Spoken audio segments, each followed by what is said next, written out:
Si pensamos en el sistema educativo mexicano de antes, la imagen es como un traje de un solo color, ¿no? Un uniforme para que todos aprendieran igualito. Pero hoy algo está cambiando. Y ese traje, pues, está empezando a teñirse con las manchas de un tigre multicolor. Hoy vamos a sumergirnos justo en esa transformación. Tenemos sobre la mesa un montón de fuentes súper interesantes. Hay de todo: artículos, tesis, documentos de la SEP, guías para docentes, hasta diálogos con expertos. Y la misión es entender cómo se lleva esto a la práctica. O sea, ¿qué significa de verdad aprender con proyectos comunitarios y qué se necesita para que el aula sea un punto de encuentro entre culturas? Muy bien, pues a ver, vamos a desglosar esto. La idea de pasar de un modelo que buscaba homogeneizar a uno que celebra la diversidad, pues suena increíble. Suena muy bien, sí. Pero, híjole, se dice súper fácil. ¿Cómo arranca un cambio de esa magnitud? Pues mira, este cambio no es algo que pasó de la noche a la mañana, para nada. Ha sido un camino, larguísimo y a veces muy complicado. Las fuentes nos pintan una evolución de décadas, desde la castellanización forzada... Que era básicamente, todos hablan español, y punto. Exacto, pasando por los primeros modelos bilingües de los 70s, que ya eran un avance, hasta llegar a la propuesta de ahora, de la nueva escuela mexicana. Y aquí el cambio es radical, porque el eje de todo ya no es el libro o el maestro, ahora es la comunidad. Y en ese mapa, Oaxaca salta a la vista en todos los documentos. Parecen ir como un paso adelante, ¿no? Totalmente. Y lo que me llama la atención es que no lo plantean solo como una mejora para la escuela. Exacto, y ese es el punto clave que lo cambia todo. En Oaxaca, y esto se alinea con la visión más profunda de la interculturalidad, no se busca tener simplemente una educación intercultural. El objetivo real es construir una sociedad intercultural. Ah, mira. O sea, la escuela es la herramienta, pero el fin es mucho más grande. Justamente, se trata de transformar la convivencia social. Y esa visión, pues, se conecta perfecto con las metodologías que ahora impulsa la ANEM. Como el aprendizaje basado en proyectos comunitarios. Ese mero, el famoso ABPC, o el de indagación con enfoque STEAM. La idea central de todas es la misma: romper el muro entre la escuela y la vida real, que lo que pasa en la comunidad nutra la escuela y lo que se aprende en la escuela sirva para transformar a la comunidad. Ok, me quiero detener ahí, en eso de romper el muro, porque una cosa es decirlo y otra muy distinta es hacerlo. O sea, si yo soy una maestra en una de estas comunidades, ¿cómo empiezo el lunes? ¿Tiro los libros y me llevo a los niños al río? Bueno, no tanto así, pero casi. ¿Cómo se ve en la práctica ese famoso diálogo de saberes? Fíjate que esa es la pregunta del millón, y la respuesta es fascinante. Una de las estrategias más potentes que se mencionan es el método inductivo intercultural. En vez de empezar con el tema del libro, digamos, el ciclo del agua, se parte de una actividad social de la comunidad. ¿Cómo cuál? Puede ser la milpa, un ritual, la pesca en el río, y desde ahí se jale el hilo para conectar los conocimientos locales con los escolares. A ver, dame un ejemplo más concreto para que lo podamos imaginar bien. El pueblo se está contaminando. Ok. Con el modelo tradicional, los niños leerían sobre ecología en un libro. Con el aprendizaje basado en proyectos comunitarios, el ABPC, el proceso se invierte. Los propios estudiantes identifican el problema. Dicen: oigan, nuestro río está sucio. ¿Y a partir de ahí se detona todo el aprendizaje? Exacto. ¿Y qué hacen? ¿Una campaña de limpieza y ya? Mucho más que eso. El proyecto se convierte en el currículum. Para entender la contaminación, toman muestras del agua. Ahí tienes química y biología. Claro. Entrevistan a los abuelos. ¿Cómo era el río antes? Eso es historia oral, ciencias sociales. Calculan el área afectada. Ahí están las matemáticas. ¡Wow! Escriben cartas, diseñan carteles en español y en su lengua originaria para concienciar al pueblo. Eso es lenguaje, comunicación, arte. El aprendizaje está anclado a un problema que les duele y les importa de verdad. Suena increíble que los estudiantes lideren así sus proyectos. Pero, a ver, la pregunta obligada: ¿qué pasa con el currículum oficial? ¿Cómo se asegura un maestro de cubrir la historia universal o los teoremas de matemáticas si el proyecto de los niños es sobre el río? Esa es una objeción muy válida, y es el gran reto del docente, la verdad. Su papel cambia por completo. Ya no es el que da la clase magistral. Se convierte en un facilitador, un mediador, como dicen las fuentes. Un tejedor casi. Justo. Su habilidad es tejer los contenidos del currículo oficial dentro del proyecto. Quizás, al estudiar la historia del río, lo conectan con la historia de las industrias en México, o al calcular la velocidad de la corriente, pues introducen los principios de física que necesitan ver. No se abandona el currículo, se le da vida. Entiendo. El rol del maestro se vuelve mucho más complejo y creativo. Las fuentes están llenas de ejemplos de esa creatividad. Hablan de usar dramatizaciones, de crear noticieros, de hacer historietas para contar la historia local. Totalmente. Y en medio de todo esto, hay un cambio que a veces pasa desapercibido, pero que es monumental. Sobre todo en Oaxaca. La lengua originaria deja de ser una materia más. Ah. Sí, se convierte en el vehículo para construir conocimiento. O sea, los niños aprenden ciencias en su lengua, discuten historia en su lengua. Explícame eso un poco más. ¿Qué significa en la práctica? Significa que el conocimiento de una abuela sobre las plantas medicinales que crecen junto al río tiene el mismo valor en el aula que la clasificación botánica del libro de texto. No compiten. No compiten, se complementan. El proyecto es descubrir cómo la ciencia moderna puede explicar por qué la tradición de la abuela funciona. Es un diálogo real. Y trabajar esos saberes en su propia matriz cultural, en su propia lengua, es un aprendizaje clave que se ha logrado consolidar allá. Vale.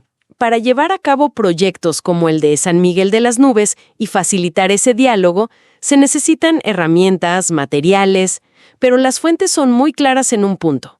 Hay una carencia histórica de materiales, sobre todo en lenguas originarias. ¿Cómo se resuelve eso? Aquí es donde la investigación revela algo fascinante, casi una ley de la física social. A mayor abandono institucional, mayor creatividad en el aula. ¡Órale! Esa carencia ha sido el motor de una autogestión impresionante. No es solo que los maestros resuelven, es que se convierten en verdaderos ingenieros pedagógicos. Usan cartón, semillas, la tradición oral, lo que tengan a la mano para construir los puentes de aprendizaje que el sistema no les da. O sea, están inventando sus propias herramientas sobre la marcha. Por completo. Los testimonios hablan de crear loterías en lengua indígena, títeres para contar leyendas, juegos para enseñar matemáticas con granos de maíz, cantos. Esa autogestión no es una anécdota, es el motor real del cambio en muchas escuelas. Y ahí es donde aparece otra mancha en el Tibre. Exacto. Y no es una mancha que pintó la SEP desde una oficina, sino una que nació de la tierra, creada por un maestro que conoce el color exacto de su comunidad. Aunque hay que decir que la nueva escuela mexicana intenta responder a esto, ¿no? Se menciona una nueva familia de libros de texto, como Nuestros Saberes. Sí. Y son un paso importante, pero lo que las guías para docentes enfatizan es que, más allá del libro oficial, lo crucial es el criterio para crear o adaptar cualquier material. No es solo traducir. Para nada. Hay al menos 4 principios clave. El primero es la pertinencia cultural y territorial. El material debe hablar de la geografía, de los animales, de los saberes de ese lugar. Incluso debe respetar las variantes dialectales de la lengua que se habla ahí, no una versión estándar. Tiene todo el sentido. ¿Y el segundo? El segundo es la flexibilidad. Se deben poder incorporar recursos no estructurados, o sea, lo que ofrece la naturaleza, hojas, piedras, tierra, objetos de la vida familiar, materiales reciclables. Que el aprendizaje sea vivencial. Justo. El tercer criterio es la adecuación al contexto. Ser realistas. No en todos lados hay internet. Quizás hay una radio, un proyector viejo o solo papel. Y muy importante, debe servir en aulas multigrado, donde un maestro atiende a niños de diferentes edades, algo súper común. ¿Y me falta el cuarto? El cuarto, y quizás el más importante, es el diálogo. El material no puede ser un monólogo del saber oficial. Debe provocar conversaciones entre los niños y los ancianos, entre la cultura local y otras. Debe valorar el conocimiento de los sabios de la comunidad como una fuente legítima de saber. Esos 4 criterios suenan, perfectos, casi utópicos. Pero seamos honestas, la realidad de una maestra con 30 niños en una aula multigrado es abrumadora. Las fuentes hablan de qué tan realista es aplicar todo esto. ¿No es una carga más para docentes que ya están sobrepasados? Totalmente. Y es una tensión real que los documentos no ocultan, ¿eh? No se espera que cada maestro sea un superdiseñador de la noche a la mañana. Estos criterios funcionan más como una brújula. La idea es un cambio de mentalidad. En lugar de pensar ¿qué material me falta?, la pregunta es ¿qué material tenemos aquí que podamos usar? Cambiar la mirada. Exacto. A veces, el mejor material didáctico no es un libro, sino una conversación con el panadero del pueblo o una caminata por el monte. Ok, hemos pintado un cuadro muy inspirador, pero la realidad nunca es tan sencilla. ¿Este camino no puede estar libre de obstáculos? Para nada. Es un camino lleno de ellos. Los desafíos son muy reales y se dan en varios niveles. A nivel institucional, por ejemplo, se documenta cómo reformas educativas de sexenios pasados llegaron a interrumpir procesos comunitarios que ya eran muy valiosos, sobre todo en Oaxaca. De repente, un cambio de política en la capital y tiraba por la borda años de trabajo local. Incluso instituciones creadas para esto como el CCIO han perdido su rumbo original por los vaivenes políticos. eso a nivel macro. ¿Y en el terreno? En el día a día, ¿con qué se topan los maestros? Ahí las barreras son quizás más complejas. Por un lado, las ideológicas. Imagina un padre de familia que piensa, yo quiero que mi hijo aprenda computación y inglés para que salga de aquí, no que se la pase aprendiendo de la milpa. Híjole, qué conflicto. Es un choque que los maestros deben navegar todos los días. También está la resistencia de algunos docentes formados en el modelo anterior, que no se sienten cómodos con este nuevo rol. Y un problema muy práctico es que a menudo los maestros no son hablantes de la lengua de la comunidad, lo que dificulta una inmersión lingüística real. Y la falta de materiales, que persiste. Y persiste la queja, sí. A pesar de los avances, faltan más materiales oficiales que sean suficientes y verdaderamente adecuados. Es que después de escuchar todo el potencial, esta lista de obstáculos se siente, pues, como un balde de agua fría. Exacto. Y de esa resiliencia nacen respuestas. El famoso Plan para la Transformación de la Educación de Oaxaca, el PTO, no es un documento de escritorio. Surge precisamente como una respuesta a estos desafíos, desde las bases. Se convierte, como dicen, en un arma de lucha y una propuesta pedagógica para defender su visión. Para ir cerrando, hagamos un recuento.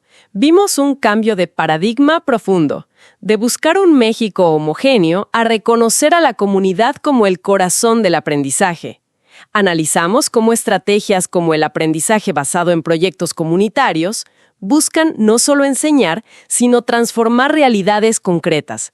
Vimos el increíble ingenio de los docentes para crear sus propias herramientas, añadiendo nuevas y vibrantes manchas a ese tigre multicolor. Y también pusimos los pies en la tierra, ¿no? Viendo los enormes desafíos que aún existen. Sí, totalmente. Y creo que queda una idea final para la reflexión. Las fuentes dejan claro que el objetivo último no es solo una educación intercultural, sino una sociedad intercultural. Ya exploramos qué es el diálogo de saberes en la escuela, este principio que articula el conocimiento local con el universal. La pregunta que queda flotando es, ¿qué pasaría si aplicáramos ese mismo principio más allá de las aulas? ¿Cómo serían nuestros espacios de trabajo, nuestros medios de comunicación, o incluso nuestra forma de hacer política si se diseñaran con esa misma intención, de valorar y dialogar con la inmensa diversidad de conocimientos y de visiones que ya existen en nuestro país?